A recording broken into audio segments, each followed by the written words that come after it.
Welcome back, students. In our last video, we followed Bonku Babu as he ventured through the dark bamboo grove surrounded by an eerie silence. In the shadows, a mysterious radiant pink light caught Bonku Babu's attention, leading him to an astonishing encounter. From a giant glass bowl like structure, a strange creature emerged, dressed in a gleaming pink outfit. This being, calling himself Aang from the planet Cranius, claimed to be far superior to humans.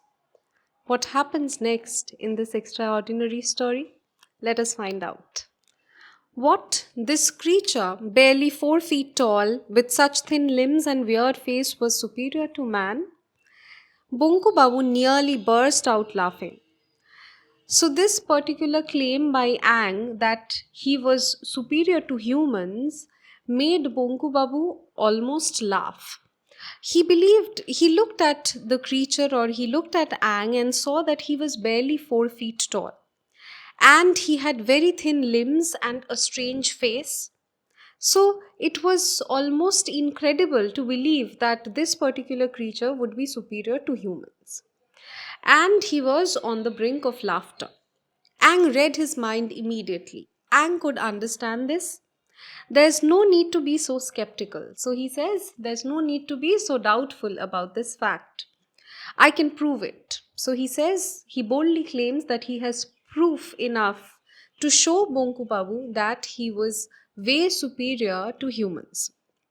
How many languages do you know? Bonku Babu scratched his head.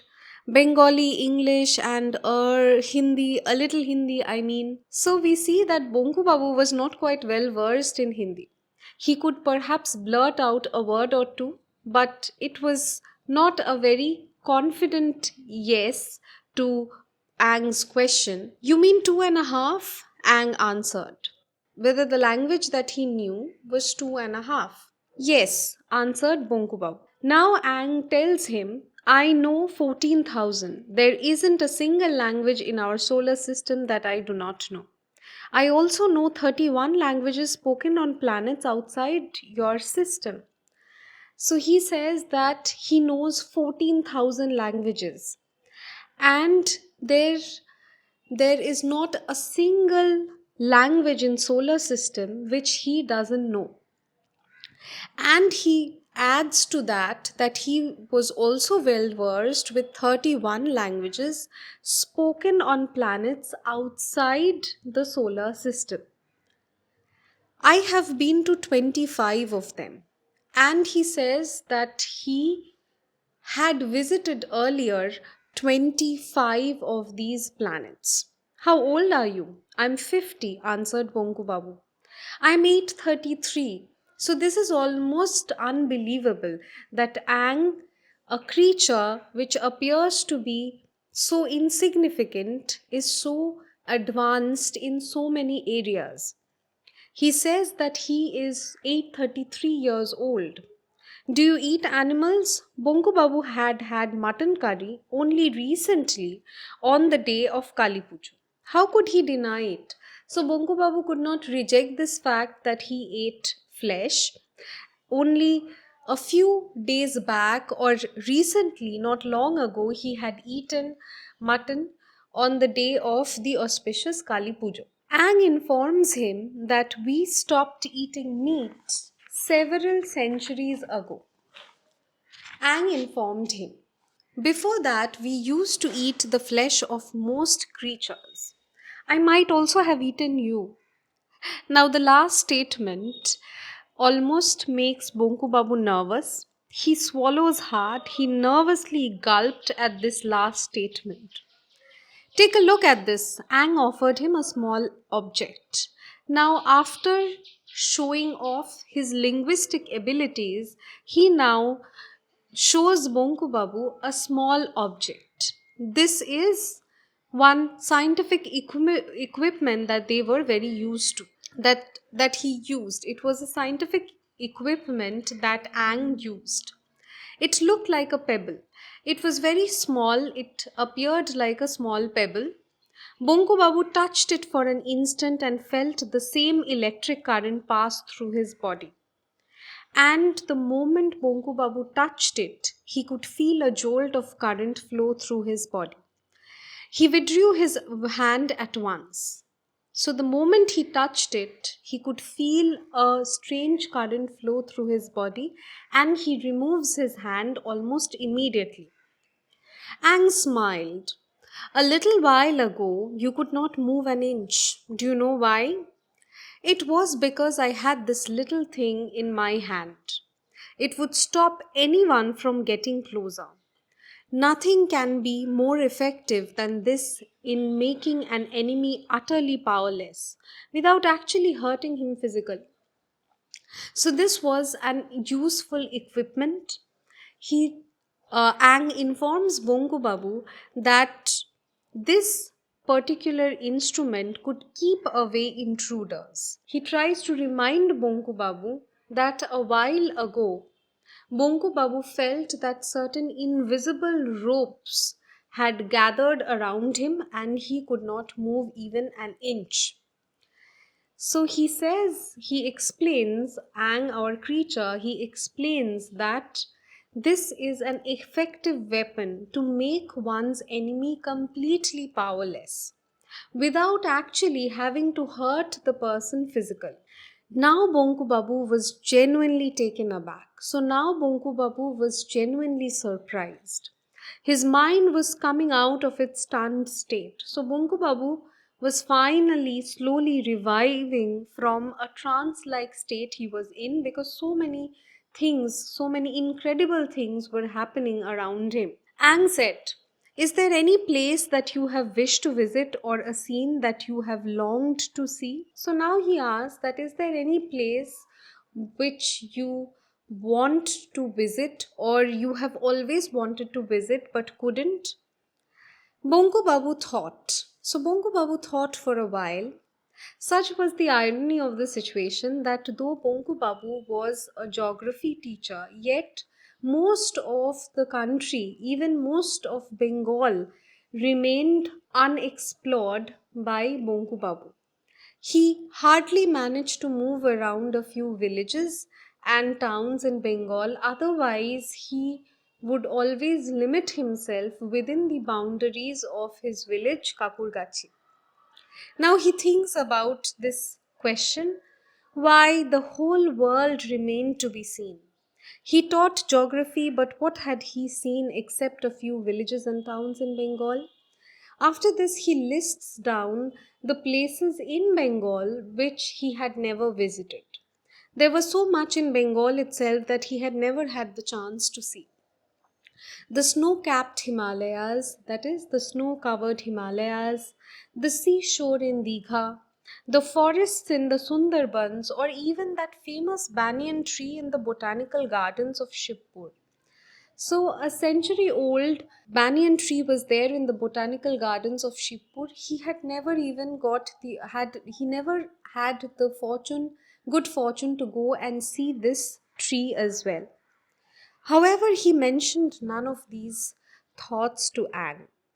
There is so much I would like to see, he finally admitted, but most of all, think I would like to visit the North Pole. I come from a warm country, you see, so he started explaining why he would want to see the North Pole, but Ang did not wait for for his explanation. Ang took out a small tube. So this is the second equipment he shows Bonku Babu, and it is put forward as a proof of his superiority. Ang took out a small tube, one end of which was covered by a piece of glass. So it was a strange looking small tube, and at the end of this tube, there was a glass covering. Take a look through this. So he says, glance through this. Ang invited. Bonku Babu peered through the glass. So Bonku Babu looked through the glass and felt all his hair rise. So he was stunned to see. Once he looked through the glass, he was stunned to witness what he was at this time looking at. Could this be true? So he couldn't believe what he was looking at, and he was not sure whether it was true. Could he really believe his eyes? Before him stretched an endless expanse of snow, dotted with large hillocks also covered with ice and snow. So in front of him stretched almost seemingly endless snow covered plain, which was dotted with large hillocks, means it was marked by numerous large ridges and hills, also covered with ice and snow. Above him, against a deep blue sky, all the colors of a rainbow were forming different patterns, changing every second, and he suddenly witnesses an extraordinary phenomenon. What was it? It was like a rainbow with all its colors, and it was changing patterns every second. So, this is the northern light, the Aurora Borealis, and he finally witnesses the Aurora Borealis. What was that? Suddenly he sees something and he asks, what was that? An igloo? There was a group of polar bears, so he could see all these things around him. Wait, there was another animal, a strange, peculiar creature, and he's trying to recall the name of the creature. Yes, it was a walrus. So he has also seen a walrus. There were two of them, in fact, and they were fighting. Their tusks were bared, so the walrus had bared its tusk. That is, tusk means a long pointed teeth protruding out of someone's mouth.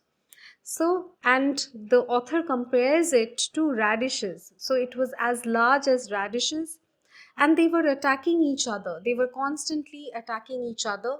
Streams of bright red blood were flowing on the soft white snow. So it was a violent scene, yet it was arresting. And look at the contrast and the image that the author draws. That streams of red blood were flowing on the white snow. It was December, and Bonku Babu was looking at an area hidden under layers of snow. Still, he broke out into a sweat. So, the view was such, the view that he witnessed was such that he began to perspire heavily. Bonku Babu was looking at an area, an endless plain covered with ice and snow, yet he began to perspire heavily. What about Brazil? Don't you wish to go there? Asked Ang. And while he was seeing all of this, Ang again came in closer to him and asked him that, is it not true that you also wish to see a certain thing in Brazil? Bongo Babu remembered instantly. Piranhas, those deadly carnivorous fish. Amazing. How did this Ang know what he would like to see? So he was quite surprised that Ang knew what he wanted to see. He always wanted to see those dangerous carnivorous, deadly fish known as piranhas. Bonku Babu peered through the tube again. He could see a dense forest. Now he could view something different. Earlier he had seen the northern pole, the northern lights, Aurora Borealis, the walrus igloo, and the group of polar bears. Now, when he peered through the small tube, he saw something else. He saw a dense, thick forest. Only a little scattered sunlight had crept in through the almost impenetrable foliage. Only a little scattered sunlight means only flickering rays of sunlight crept in means could enter through the almost impenetrable means it was so dense and thick that only flickering rays of sunlight could reach the foliage, that is, the thicket that was there. There was a huge tree, and hanging from a branch, what was that? Oh God, he could never even have imagined the size of that snake. So he suddenly spots a snake which was huge in size. Anaconda. The name flashed through his mind. Yes, he had read about it in an old issue of the National Geographic magazine. So the name immediately came to his mind because he had read about it in an old issue of the National Geographic magazine. It was said to be much, much larger than a python, and he remembered that in the magazine it was written that this particular snake is much, much larger than a python. Oh, here was a canal, and he could see a water body now. Crocodiles lined its banks, sleeping in the sun. So, crocodiles were there along the bank of the canal and they were sleeping in the sun. One was going to go into the water. So, one was about to enter the water. Splash! Bonku Babu could almost hear the noise, and the vision was so realistic that he felt that he was right there and he could hear the sound of the water as well. But the crocodile had jumped out the water very quickly. But something strange happened. The crocodile, as soon as it entered, it immediately also came out of the water with his eyes nearly popping out. So his eyes were protruding out, it was jutting out in shock. Bongo Babu noted that there was virtually no flesh left on the belly of the crocodile, and Bongo Babu noticed that in that no flesh was left on the belly of the crocodile. Bones were showing through clearly, so he could see the bones there. No flesh was left there. Attached to the remaining flesh, whatever little bits of flesh was attached to the bones, he could see five carnivorous fish, five fish with amazingly, astonishingly sharp teeth and a monstrous appetite. And there was a particular fish which had huge teeth, which had amazingly sharp teeth, and it had a voracious appetite. Monstrous means voracious, one that cannot be satisfied very easily, the hunger that cannot be satisfied very easily. Piranhas. So finally he could spot the piranhas. Bonku Babu could not bear to watch anymore. So he was not in a condition to watch anymore. His limbs were trembling, it was shaking unsteadily, his limbs were shaking unsteadily. His head reeled painfully, and his head spun dizzily. Now, do you believe that we are superior? So now Ang asks the question again. Do you believe now, after seeing all of this, that we are superior to humans? Bonku Babu ran his tongue over his parched lips. Yes, oh yes, certainly, of course, he croaked.